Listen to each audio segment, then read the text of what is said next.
Recentemente, o YouTube tem me recomendado vídeos de trabalhadores assalariados no Japão.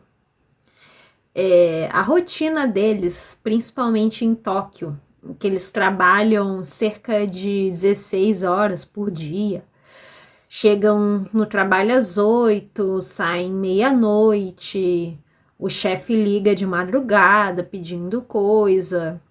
E esses trabalhadores que são bem jovens, eles mal conseguem arcar com os custos de moradia e alimentação. Eles têm que viver à base de produtos baratos, de lojas de conveniência e vivem em apartamentos minúsculos. E eu fico pensando, o Japão é considerado um dos países mais prósperos do mundo, mas é próspero para quem, né? Se a riqueza não está gerando bem-estar e felicidade para as pessoas, então para que serve a riqueza? Eu queria linkar isso com um assunto que eu venho estudando esse ano, que é a cosmovisão indígena.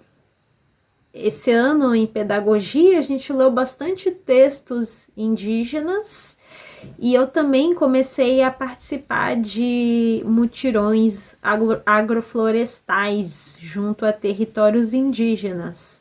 E eu também fiz um grande amigo indígena, do Xingu.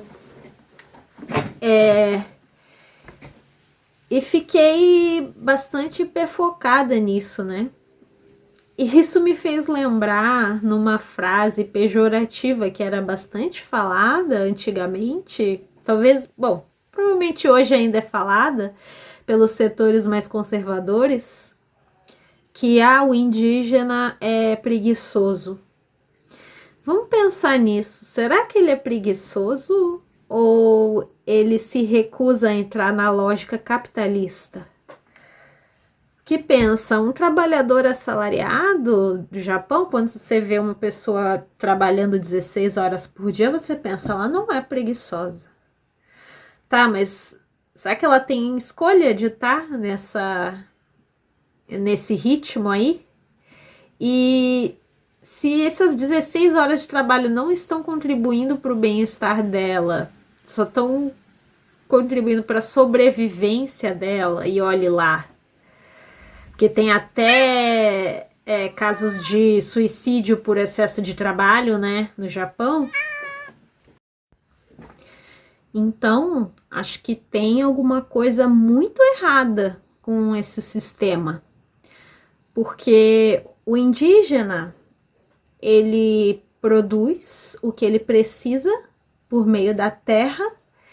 E não só isso, tem coisas muito interessantes, como por exemplo, nas comunidades tradicionais, vamos falar no geral, o trabalho, a educação e a socialização e o lazer acontecem tudo ao mesmo tempo. Não é tudo dividido em caixinhas, né? Como a gente faz na civilização moderna, né? É tudo junto, e o trabalho, ele se alimenta da vida e ele produz vida também, né? Porque o trabalho produz alimento, produz também itens biodegradáveis, não gera lixo e tudo vira adubo de novo para a natureza. Então, o indígena, ele não precisa produzir excedente para deixar para as outras gerações. Não, tudo que ele tem que fazer é preservar a natureza para as próximas gerações, porque o solo que nutriu, ele vai nutrir as próximas gerações. Já a gente que vive no sistema capitalista, primeiro, a gente não produz vida, a gente produz lixo na maior parte do tempo. Então, vamos supor, trabalho numa fábrica. Eu vou produzir, sei lá, refrigerante, uma coisa que faz mal para a saúde, em embalagens de plástico que vão acabar no oceano. Eu vou produzir por horas e eu vou ganhar uma mixaria de salário. E para onde está indo o resultado de todo esse trabalho meu? Eu estou produzindo lixo e riqueza que vai ser acumulada por uma pessoa só. E essa pessoa, ela vai ter, sei lá, uma coleção de carros, uma coleção de Ferraris. Isso é necessário para o mundo? É isso que o trabalhador dentro da lógica capitalista está fazendo, está produzindo lixo. E está produzindo riqueza para poucas pessoas. Já para o indígena trabalha só o suficiente e o resto do tempo ele usufrui da vida, como deveria ser. Porque a gente não está conseguindo usufruir da nossa vida, porque a gente está trabalhando demais. Há tempos eu tenho vontade de trabalhar em ONG, porque eu queria fugir um pouco dessa lógica de correr atrás de lucro a todo momento, né? Eu já trabalhei numa empresa que produzia artigos de decoração e eu ficava pensando, o meu trabalho é fazer com que essa empresa venda cada vez mais, só que assim, quanto melhor eu fizer meu trabalho, mais essa empresa vai vender. E primeiro, isso vai gerar mais lixo, e são artigos de luxo que pessoas ricas vão comprar, e são coisas supérfluas, e isso também não vai me reverter em nenhuma melhoria de qualidade de vida. Então, não fazia sentido aquele trabalho para mim.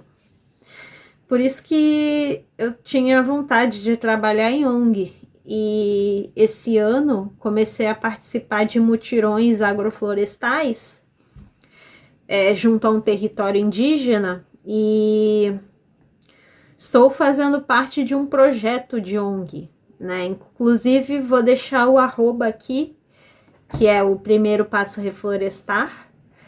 A gente está reflorestando um local.